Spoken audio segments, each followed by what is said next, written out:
यानी जिसका संबंध भगवान से जुड़ा हो उस चीज का आदर कर दो, बस उसका मान सम्मान करो, कभी उसका अपमान मत करो। ये भी बहुत बड़ी भगवान की भक्ति है। यानी भक्ति के जो प्रकार बताए हैं अष्टम स्कंद में भी बहुत सारा वर्णन दिया है। तो ये बात इसलिए कही सुखदेव जी ने, क्योंकि ये बात सुनने में छोटी सी लगती है लेकिन बात बहुत गजब की है। सुखदेव जी ने कहा, परीक्षित भगवान ने प्रसादी रो एक बार अपमान कर दियो तो कौन? इंद्र। और उन अपमान रो फल इंद्र ने भुगतनो पड़ियो।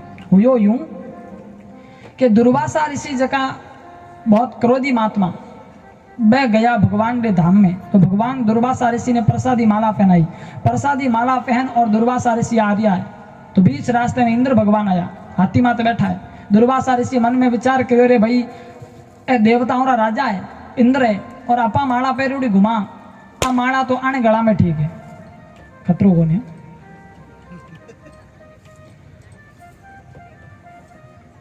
बोले आ माला तो भगवान राम भगवान इंद्र के गले में ठीक रहेगी। तो दुर्वासा ऋषि को भाव बहुत बढ़िया। दुर्वासा ऋषि आप रे गला में सो माला निकाली और इंद्र भगवान ने गला में पहनाई दी।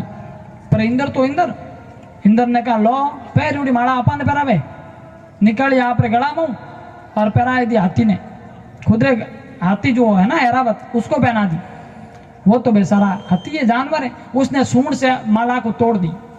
दुर्वासा ऋषि ने जब ये देखा तो दुर्वासा ऋषि बहुत कुपित हुए। दुर्वासा ऋषि ने कहा, ए इंद्र, तूने भगवान की प्रसादी माला का अपमान करवाया है। तू जानता है कि भगवान की प्रसादी का अपमान नहीं होना चाहिए, उसके बाद में भी तूने अपमान किया है, ये ठीक नहीं है। जा, मैं तुझे श्राप देता हूं कि लक्ष्मी तेरे से रूठ जाएगी। रेडो श्राप दियो इंद्र ने। इंद्र डर गयो, इंद्र ने माफी मांगी, अरे महाराज कृपा करो, मेहरबानी करो। दुर्वासा ऋषि ने कहा, अब क्या होगा, श्राप तो लग गया, भुगतना पड़ेगा। दुर्वासा ऋषि चले गए और इधर इंद्र को श्राप लगा। दैत्यों को मालूम पड़ा, दैत्यों ने अटैक कर दिया। बोले इंद्र को श्राप लगा हुआ है, इंद्र वैसे कमजोर है, श्राप उनको लगा हुआ है, मौके का फायदा उठाओ। तो दैत्यों ने यानी राक्षसों ने मिलकर के अटैक किया और देवताओं को हरा दिया। पूरी त्रिलोकी अपने कब्जे में कर दी। त्रिलोकी देवताओं ने दैत्यों ने अपने कब्जे में ले ली। देवता बेघर हो गए। दौड़े दौड़े इंद्र भगवान नारायण के पास गए। जाकर के बोले, प्रभु गजब हो गया। बोले क्या हुआ? बोले क्या बताएं, राजपाट सब चला गया, कुर्सी चली गई। हाँ? बोले हाँ ऐसे ही हो गया। भगवान ने कहा अब हो गया तो वो तो ठीक है, पर आप देखो एक उपाय है। क्या? राजपाट अगर वापस चाहते हो तो उसके लिए आपको पहले कुछ प्राप्त करना पड़ेगा, पावर शक्ति प्राप्त करनी पड़ेगा। इंद्र ने कहा तो हम देव हैं, हमारे पास शक्ति तो है ही।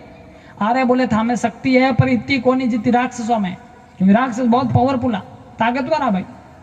दैत्यों में बहुत शक्ति है, उसके लिए आपको पावर प्राप्त करना पड़ेगा। बोले पावर कैसे मिलेगा? बोले उसके लिए एक उपाय है, अमृत का पान करो। अमृत कठे मिले? अरे बोले अमृत तो समुद्र में है, समुद्र मंथन करोला जन अमृत निकलेला, अमृत पियोला जन अमर हो जावला, पचते मरोला को नहीं। पर दैत्य धाणो की नहीं बिगाड़ सके। इंद्र कहे वो तो बहुत बढ़िया है, एडो उपाय हो जावे तो अपा न्याल हो जावा। इंद्र ने कहा प्रभु आप क्या करना पड़ेगा, पूरा प्रोसेस बताओ, प्रक्रिया क्या है? बोले प्रक्रिया यह है कि आप जाओ राजा बल्ली के पास, जो राक्षसों के राजा हैं, दैत्यों के राजा हैं बल्ली ने कहने जाओ। और राजा बल्ली ने जान क्या वो कि बल्ली अपा भाई भाई तो हाँ क्यों लड़े झगड़ो करा भाई भाई यहाँ अपा चालो समुद्र मंथन करो, और दैत्यों को साथ में लेकर के समुद्र मंथन करोगे तो अमृत निकलेगा, अमृत पियोगे तो अमर हो जाओगे। इंद्र ने कहा अरे वो तो मेरा विपक्ष का आदमी है, मेरा विरोधी है, दुश्मन है, अब बार बार तो लड़ी हुई है। राजपाट हांग छीन लियो माने कनो, और मैं जाऊं बाणे कनेर बाण जान यू घुटना टेकू बट जान हाथा जोड़ी करूं। हाँ एडो अपने स्वभाव ही नहीं है, वहां नहीं जाएंगे। भगवान नारायण ने कहा इंद्र राज चाहिए? बोले हाँ राज तो चाहिए। बोले राज चाहिए तो राजनीति आनी चाहिए, और राजनीति के अंदर दुश्मन भी मित्र हो जाता है और मित्र भी दुश्मन बन जाता है। राजनीति में तो भाई ही हो गए, अपाणो परायो हो जावे, परायो अपाणो हो जावे। बोले राजनीति में ये सब होता है, इसलिए वो दुश्मन तो है लेकिन अब काम निकालना है, इन वास्ते तने गरज तो करनी पड़ी, जानो तो पड़ी। इंद्र ने कहा चलो ठीक है भैया, अपने तो काम से मतलब है, कोई बात नहीं, जाओ। इंद्र तैयार हो गया। इंद्र ने कहा ठीक है मैं जाऊं। इंद्र देवताओं को साथ में लेकर के गया राजा बलि के पास में। राजा बलि अब जीत्यूड़ो है तो बहुत बड़ा ऊंचा आसन माते बैठो है और कई लोग बैठा बाणे करने बाणी मंडली रहा। और इंद्र गया, इंद्र ने जाकर के दूर से ही प्रणाम किया राजा बलि को। राजा बलि ने कहा आओ इंद्र, कैसे आना हुआ है? अरे बोले बस ऐसे आना हो गया। बोले हाथ लंबा लंबा घना जोड़े है कि इनकी स्वार्थ दिखे है? अरे बोले नहीं नहीं मुझे कोई स्वार्थ नहीं है, राज चाहिए, राजपाट नहीं चाहिए, आप बड़े भाई आप संभालो, मुझे नहीं चाहिए। क्योंकि दैत्य और देवता बचे तो भैया कश्यप ऋषि तेरे पत्नी आई, दिति के वे राक्षस और अदिति के वे देवता, पिताजी एक या माता अलग थी।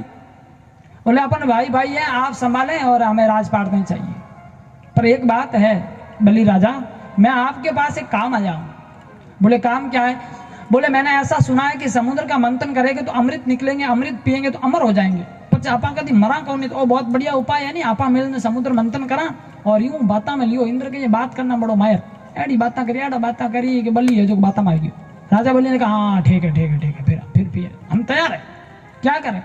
अरे बोले आप अपनी दैत्य सेना को लेकर के तैयार हो जाओ, मैं देव सेना लेकर आता हूँ, समुद्र का मंथन करते हैं, अमृत पिएंगे, अमर हो जाएंगे। ठीक है, दैत्य और देवता इकट्ठे हो गए रत्नाकर सागर के किनारे। समुद्र मंथन करने का निर्णय हुआ, पर मंथन तो करा पर मंथनी कठे मंथनी होवे नहीं, मंथन करने वास्ते बच्चे झेरनो तो चाहिए। तो बोले झेरनो किने बनावा? बोले मंदराचल पहाड़ को लाओ। मंदराचल पहाड़ को लाया गया, मंदराचल पहाड़ ने लाया, रखियो तो रखते ही वो तुम्हें जावे पानी में, पहाड़ है समुद्र तो नहीं जाए, पानी है बटे। तो देवताओं ने कहा प्रभु बना बनाया काम बिगड़ रहा है, खिचड़ी बिगड़े थे कि इनकी मेहरबानी करोगे नहीं। भगवान नारायण क्यों रुको रुको मैं आ रहा हूं। और भगवान नारायण तुरंत कश्यप रूप धारण करके आ गए और अपने पीठ पर उसको ले लिया मंदराचल को। बोले अब मंथनी तो आ गई, रस्सी किसको बनाए? बोले देवताओं के राजा है वासुकी, उसको बुलाओ। तो वासुकी नाग को लाया गया, वासुकी नाग को रस्सी बनाया, एक तरफ देवता एक तरफ दैत्य, समुद्र का मंथन आरंभ हुआ। आज थी भाई अमृत निकली, अमृत पिया अमर हो जावा, पर अमृत तो निकलियो को नहीं, हगड़ों पहला विष निकलियो है, जहर। जहर निकलियो ने ठाप पड़ियो रे, वो तो जहर है।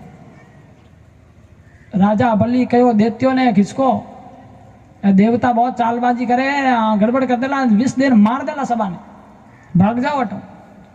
तो दैत्य सब निकल गए, अब जहर तो देवताओं के गले पड़ गयो। भगवान नारायण के पास गए इंद्र, इंद्र ने जाकर के कहा प्रभु आपने कहा अमृत निकलेगा, वो तो जहर निकलियो है, अब इन जहर को कहीं करा।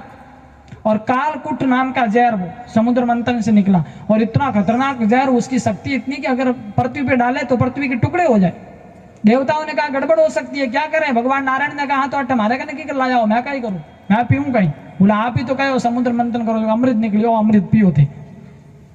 नारायण ने कहा अरे देवताओं ऐसा देखो, अमृत पीने के लिए पहले मेहनत करनी पड़ती है भाई, पहला जहर ही पीनो पड़े, कई बातें होनी पड़े, कई ताना होना पड़े, जन जान कटी काम बढ़े, यूं सफलता थोड़ी मिले, कई पापड़ बेलना पड़े है कि नहीं, जन जान कटी सुख मिले भाई।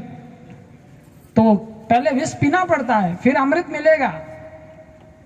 देवता की वाड़ो अमृत नहीं पीनो, कई करा। बोले शंकर भगवान कने जाओ, वह डोगरो धान की इनकी व्यवस्था करी। कैलाश पर्वत माते शंकर भगवान बैठा, देवता है जो जहर ले और गया शंकर भगवान ने बैठे। शंकर भगवान देवताओं ने आवता दे क्या जाना, शंकर भगवान क्यों आओ देवताओं, कैसे आना हुआ? अरे बोले बाबा आना कैसे हुआ, कोई अर्जेंट काम हो गया जी इसलिए आए। शंकर भगवान क्यों, वो तो मैंने ठाए कि इनकी गरज पड़ी है, क्योंकि बिना गरज दे आओ को मैं थानो स्वभाव जानू। देवताओं थे देव हो पर मैं थानो बाप माँ देव, मैंने सब ठाए, बिना गरज दे कभी को नहीं आओ। काई गरज पड़ी है? अरे बोले गरज काई पड़ी, समुद्र मंथन करियो, अमृत रे वास्ते जहर निकल गयो, अब काई करा? शंकर भगवान को आप चिंता मत करो, जहर को मैं पी लूंगा।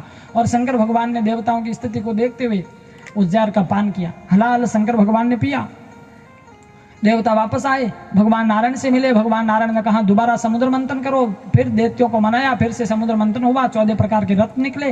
लास्ट में धनोत्री जी महाराज अमृत का कलश लेकर के प्रकट हुए और दैत्य अमृत का कलश लेकर के भाग गए। देवता देखते रह गया, हड़पन ले गया राक्षस अमृत।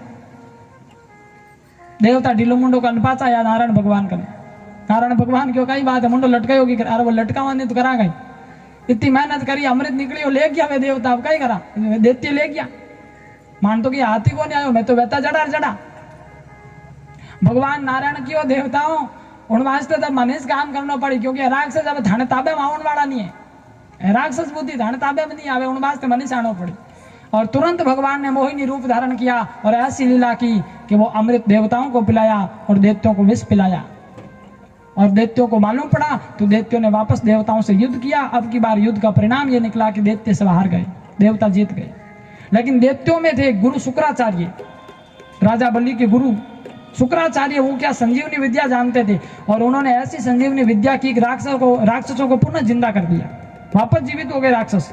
राजा बलि उठा, राजा बलि ने कहा गुरुजी अब ये देवता है, इन्होंने अमृत पी लिया है, मरेंगे तो नहीं, अब कोई उपाय हो तो बताओ क्या करें।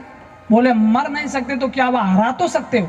अच्छा, बोले हाँ उपाय है, गौ माता की सेवा करो, साधु संतों की सेवा करो, ब्राह्मणों की सेवा करो, गुरुओं का आदर करो, ये सब करोगे तब आपके जीवन में पुण्य होगा।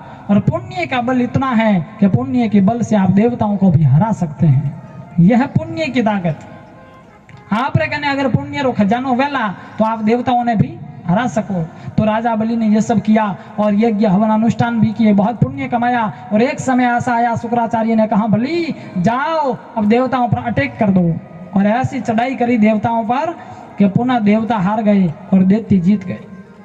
अब की बार नारायण भगवान कने गया, इंद्र भगवान जान गए प्रभु गजब हो गया। बोले काई, बोले तिल्लो के पाची ले गया। तो ही भारी पड़े जना भगवान नारायण की ओरे राजा बल्ली है ना बाने ऊपर गुरु री मेहरबानी है, और गुरु मेहरबान तो चेला पहलवान की नहीं कर सका भाई। तो बोला मनानो पड़ी, थाने तो ताबे आवे को नहीं और आनो पड़ी। और तो भगवान परमात्मा ने अब और अवतार लेकर आने का निर्णय किया है। और भगवान ने कहा देवताओं मैं आपके घर वामन बनकर के आऊंगा और तिल्लो की ला करके आपको दे दूंगा। इधर माँ अदिति जो देवताओं की माँ है वो अपने महल में बैठी भगवान की प्रतीक्षा कर रही है कि भगवान ने कहा था मैं आऊंगा, लेकिन आने की तैयारी भगवान कर रहे हैं उधर। और इधर माँ भगवान की प्रतीक्षा कर रही है। भादव का महीना आया, द्वादश पक्ष, द्वादशी तिथि शुक्ल पक्ष, और भगवान परमात्मा ने आने की पूरी तैयारी कर ली। भादव का महीना है, शुक्ल पक्ष है, द्वादशी तिथि है और दिन की 12 बजे भगवान परमात्मा ने अदिति के महल में प्रकट होने का निर्णय लिया है। और जैसे घड़ी की सुइयां ठीक 12 बजे पर आई और उसी समय भगवान परमात्मा वामन रूप धारण करके माँ अदिति के महल में प्रकट हो गए। बोलिए वामन भगवान की जय। वामन भगवान का प्रागट्य हुआ और देवताओं ने भगवान परमात्मा की स्तुति की है। देवता बड़े प्रसन्न हुए, प्रभु आप आ गए। तो भगवान की स्तुति की गई। फिर भगवान परमात्मा ने कहा देवताओं बोलो क्या चाहिए। तब देवताओं ने कहा प्रभु त्रिलोकी चाहिए। तो भगवान परमात्मा वामन रूप धारण करके ही गए राजा बलि के द्वार पर। और राजा बलि के द्वार पर गए तो राजा बलि ने जब कहा कि कुछ मांगो ब्राह्मण देवता आप आए हो तो मांग लो। तो भगवान परमात्मा ने कहा कि मुझे और कुछ नहीं चाहिए, केवल 3 पाव भूमि चाहिए, 3 पैर जमीन दे दो और मुझे कुछ नहीं चाहिए। और भगवान परमात्मा ने 2 पाव में ही पूरे तिल्लों की नाप ली और तीसरा पाव भगवान परमात्मा ने राजा बलि के मस्तक पे धरा। राजा बलि चाहता तो था स्वर्ग में जाने का, लेकिन भगवान ने उसको पाताल में भेज दिया। और फिर राजा बलि के कहने पर, स्तुति करने पर भगवान परमात्मा ने उसको पाताल लोक के अंदर सूत्र लोक का राज दिया और इधर देवताओं को लाकर के तिल्लों की वापस प्रदान की। हालांकि समुद्र मंथन का जो प्रसंग है ये भी बहुत बड़ा प्रसंग है। संक्षिप्त में आदरणीय सुखदेव स्वामी ने राजा परीक्षित को यह कथा बताई और श्रीमद् भागवत महापुराण के 8वें स्कंद को विराम दिया। भागवत महापुराण का 9वां स्कंद।